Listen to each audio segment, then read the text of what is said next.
Hello everyone, welcome to our discussion about different account types sa Vantage Markets. So one of the common question ng mga traders, especially beginners, anong klaseng trading account ba ang dapat kong piliin? Standard STP ba, Raw ECN, or Cent account, or Trading View? At yung iba may mga specialized type pa, kagaya ng mga Perpetual or PAM. So hindi kasi ibig sabihin na dahil pare-pareho sila ang trading accounts ay pare-pareho rin ang mga purpose nila. So different account types can have different lot sizing, pricing structure, mga trading cost, at pati mga platform access and mga intended users. So in this lecture, ang goal natin is very simple. By the end of the discussion, dapat naiintindihan ninyo kung paano nagkakaiba ang standard STP, yung Raw, ECN, yung Cent standard, Centro, TradingView, Perpetual at mga PAM investor accounts. And more importantly, you should be able to determine which account structure may be more appropriate depending on the trader's objective. So let's begin with something very important. No? So ito yung ating tinatawag na lot sizing. So let me share my visuals. Okay, here we go. Ayan. Okay. So, una, alamin ang lot sizing. Meron tayong tinatawag na standard lot accounts. So, sa standard lot accounts natin, 1.0 or 1 lot ay equivalent sa 100,000 units ng base currency. So, ito ay nag-a-apply dun sa mga account types na standard STP, yung mga raw ECN natin, at TradingView.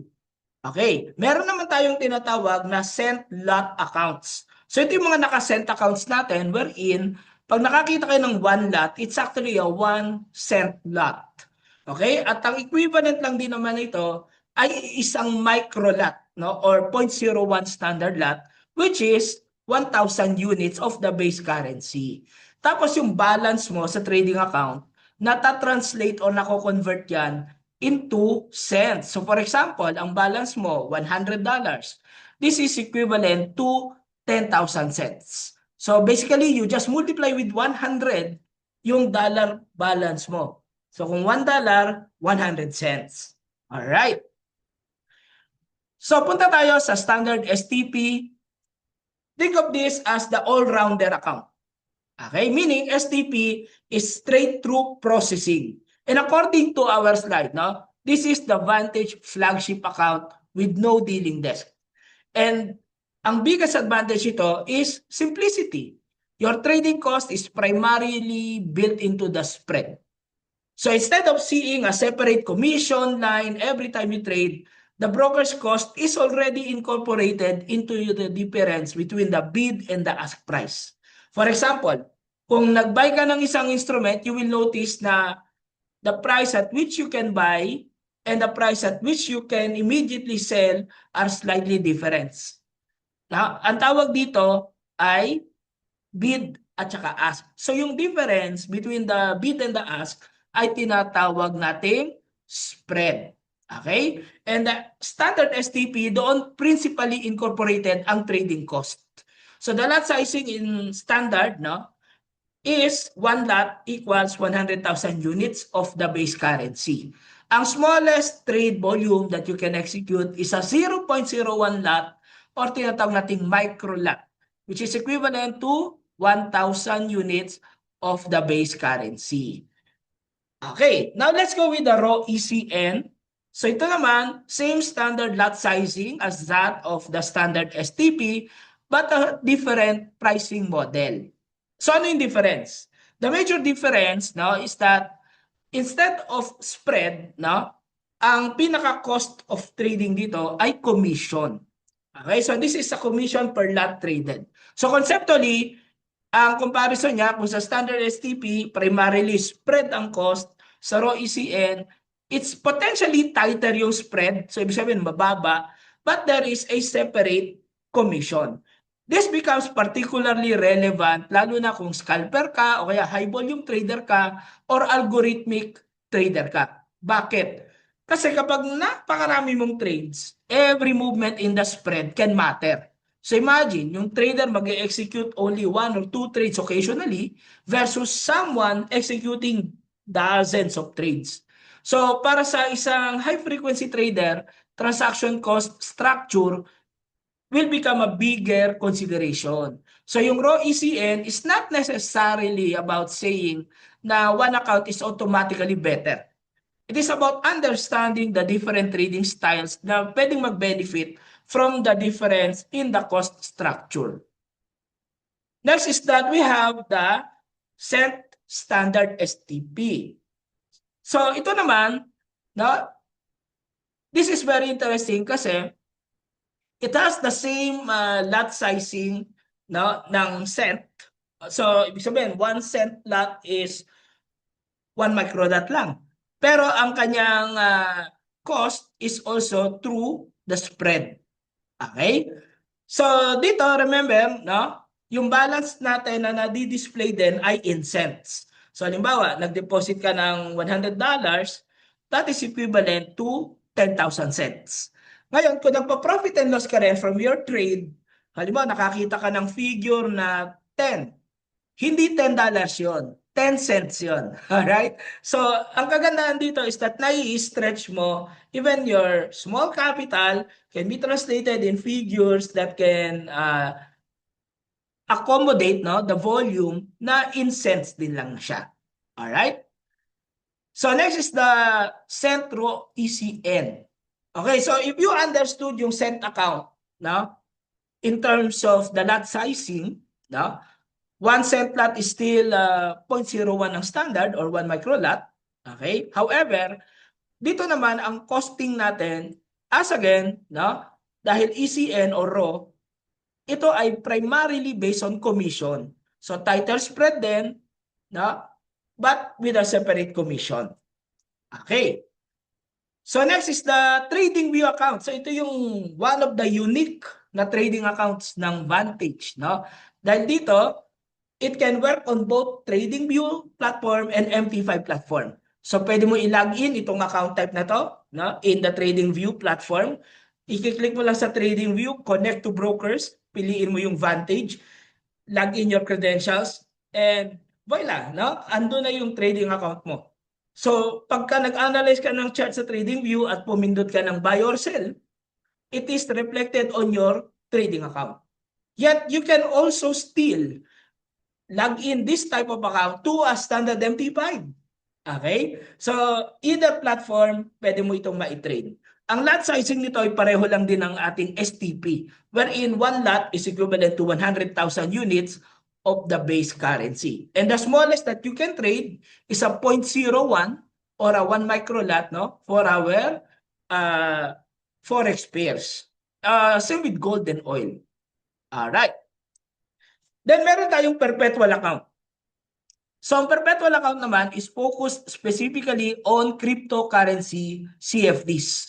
Example, indicated in the presentation dito, no, yung Bitcoin versus the dollar, Ethereum, no, or Bitcoin versus the euro, and other crypto instruments na CFD or contract for difference.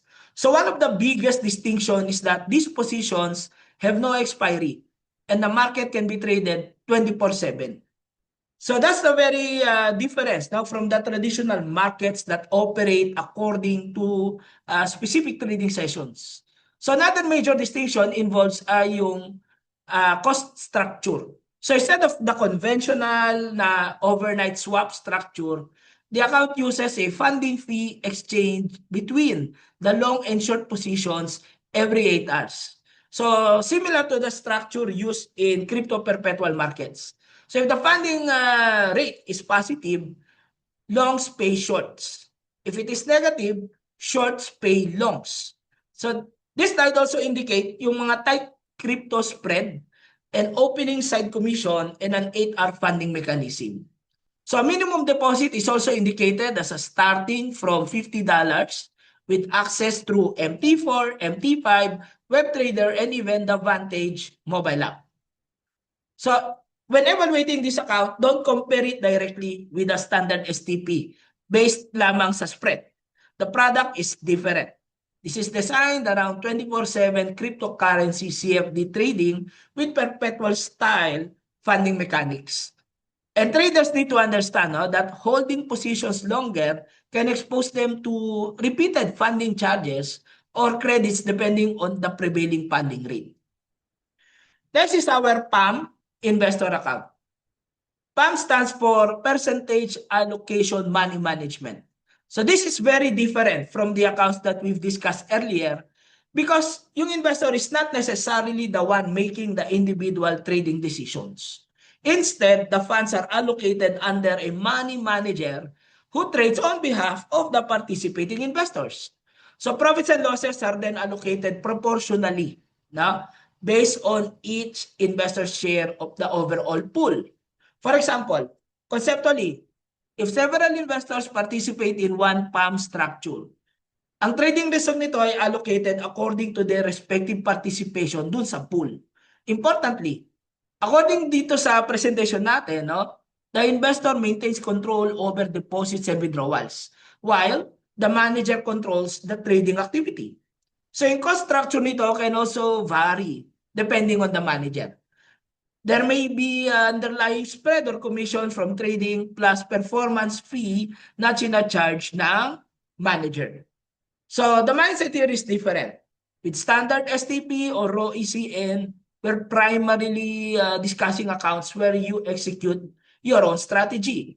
With PAM, we're talking about a more managed or hands-off investment structure. But always remember, managed does not mean risk-free because profits and losses are allocated to the investors. The performance of the manager directly affects the investors participating in the pool. Okay, so at a glance, let's put everything together. If you want simple spread-based pricing using standard lot sizing, kumbaga ito yung simplicity eh. Simplicity is beauty. Then choose standard STP account. If you are an active trader and pinaprefer mo yung mga raw na spread with a separate commission, then we have the raw ECN account. If you're starting with a smaller balance and want smaller position sizing, you can look into the cent accounts. Then set standard gives you smaller sizing but with spread only pricing. Ang cent raw ECN gives you naman the same smaller sizing as that of the cent STP, but it uses raw spreads plus commission. If you prefer naman charting and execution in the TradingView platform, then obviously the good choice for you is the TradingView MT5 account. Kung specialized 24/7 crypto CFD trading naman ang hanap mo, then the choice for you is the perpetual account. And for investors looking for a more hands-off managed structure, there is a PAM investor account where results are allocated proportionately based on participation in the managed pool. So when choosing an account, wag lang itanong ano ang best account. A better question is, ano ang best account structure for the way I intend to trade? Consider your capital. Consider your position sizing, your trading frequency, preferred platform, trading cost structure, and whether you want to actively trade or participate through a managed structure. And finally, remember that the presentation indicates that the live account types are also available, But meron din tayong tinatawag na free na mga demo accounts wherein meron kang virtual money and you can actually execute the trade to hone your strategy but using a demo balance only. So before committing capital, you can first become familiar with the platform and the applicable pricing model through the demo trading.